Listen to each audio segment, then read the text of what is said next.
Hello, welcome friends. So today we will be looking into the chapter on circles. Okay. So in this chapter, let's see how many concepts we have to cover. So here the chapter on circle. So let's go for this chapter. So the base concept is very few concepts we have to remember. So the first concept, first and foremost, for a circle, if we take a diameter AB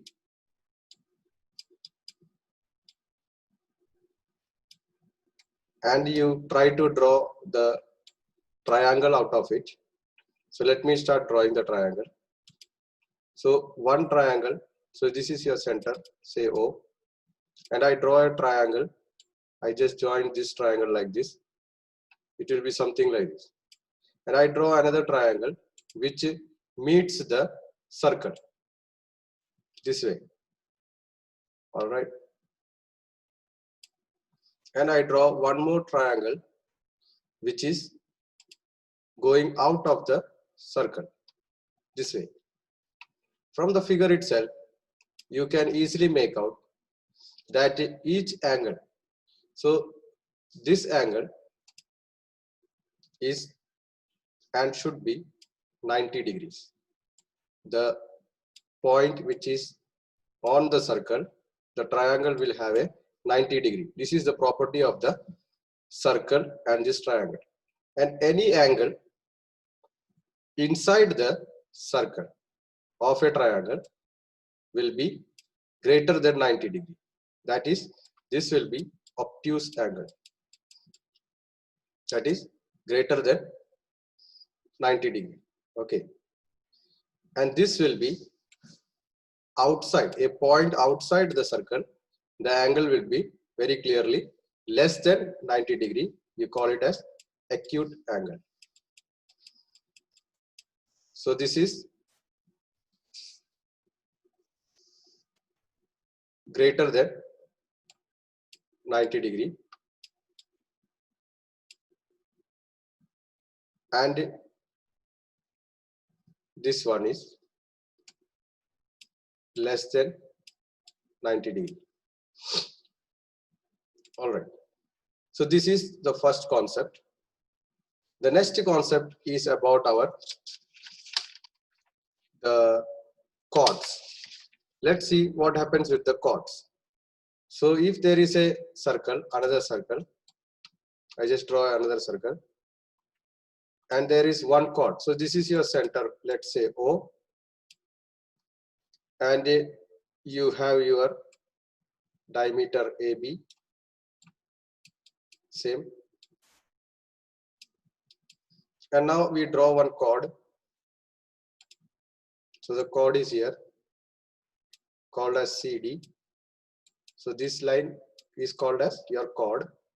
If this is your chord, this area from here to here, this is your minor arc.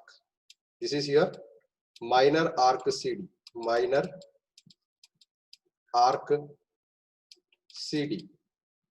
So what will be this side?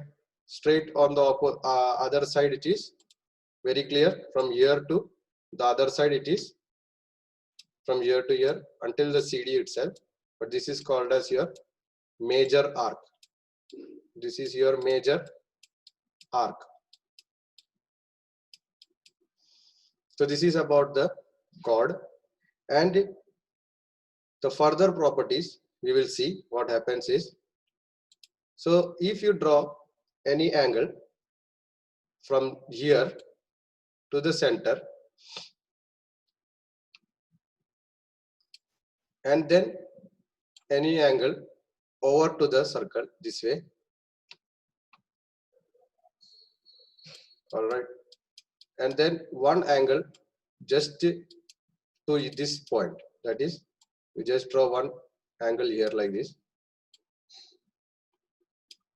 Okay, so you got three angles here, all right.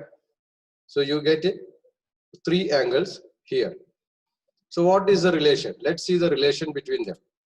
So the relation is this angle, if you call it as C, or you get C degrees, this angle, the property says it will be straight half of this C degrees.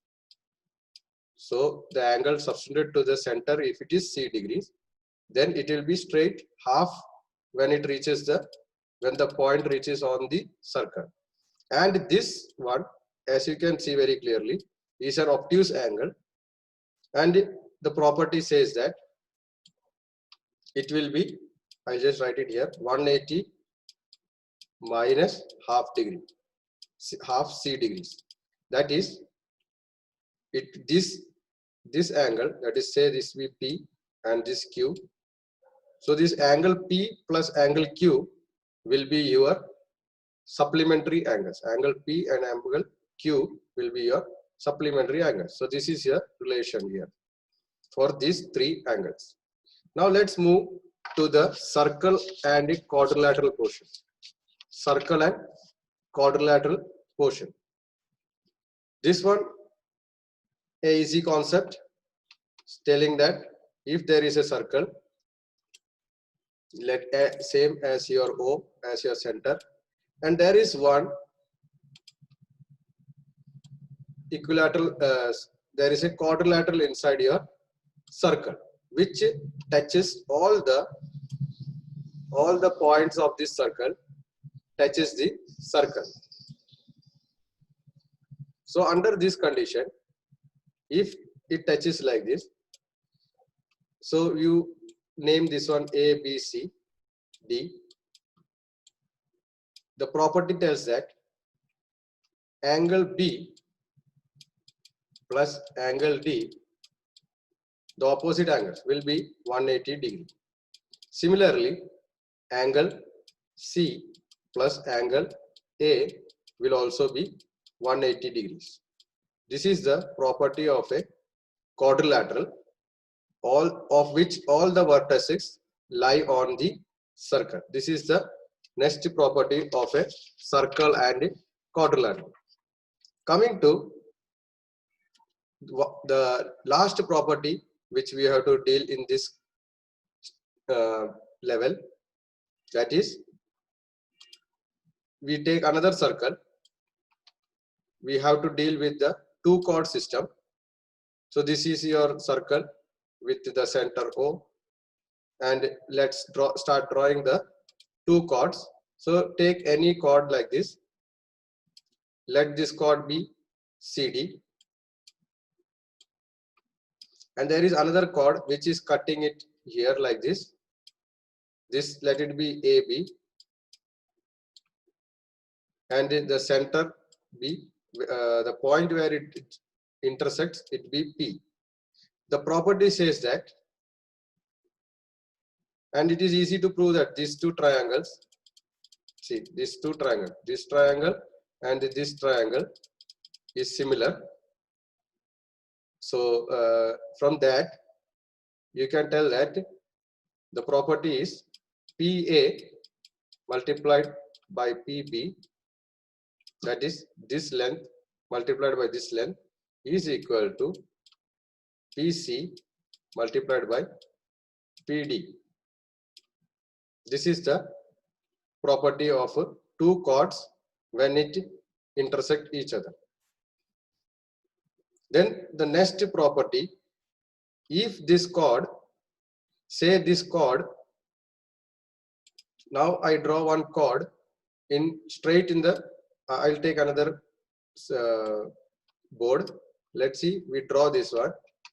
If the property is something just modified to, if this is your center O and you have your chord as the first chord is your diameter itself. So say this is AB, your diameter itself, and the next chord goes like this, CD. Very clearly, this will be perpendicular bisector. It will be the CD chord, the chord CD will be perpendicularly bisected by the diameter chord, the diameter which is the largest chord, AB. So when you write it, let it be here P, So this time when you write PA cross PB is equal to, you can write PC cross PD. But what happens is PC and PD both are equal. So in that way, you can write either PC square or PD square. So this is another property. Then next property of or application of this, which we have to learn, the two chord system is, we have to say, suppose again there is a circle and there is a two chord system. So this is your chord CD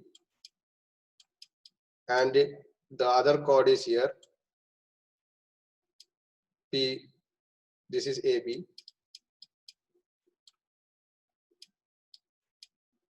This is your joint point B. Now if you want to draw a, now if you see this PA into PB, that is PA into PB, it is same like telling that it is a rectangle. If you take the area of a rectangle or square, whatever, we also always write, if suppose this is PA and you see this is PB, so it is very clear, your length into breadth.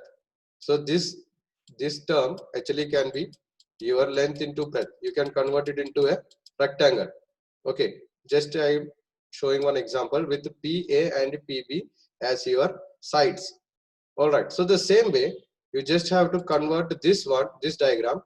What you have to do is you have to bring this. Now here we have to show that we know that the property is PA into PB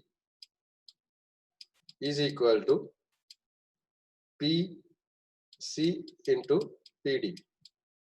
That is this one, this side into this side is equal to this one into this one. So let us draw. So let us bring, put your compass here and mark it to here PD and just rotate the PD here this way. So what you will get is, you will get a line here. So the point will be coming here, it will be D already. So you see you have already moved this D to this position, and with this what you will get, PC into PD. You see this one, PC into PD, that is this is your PC and this is your PD. With this you are able to, and then draw a parallel line here, draw one parallel line here and join this one. You will get a rectangle this shape, of this shape. All right, the same way you bring this B to start drawing this way, draw a line here and bring this B the same way as you bring this D, same way the B you bring here and just make a parallel line here, and your B is here.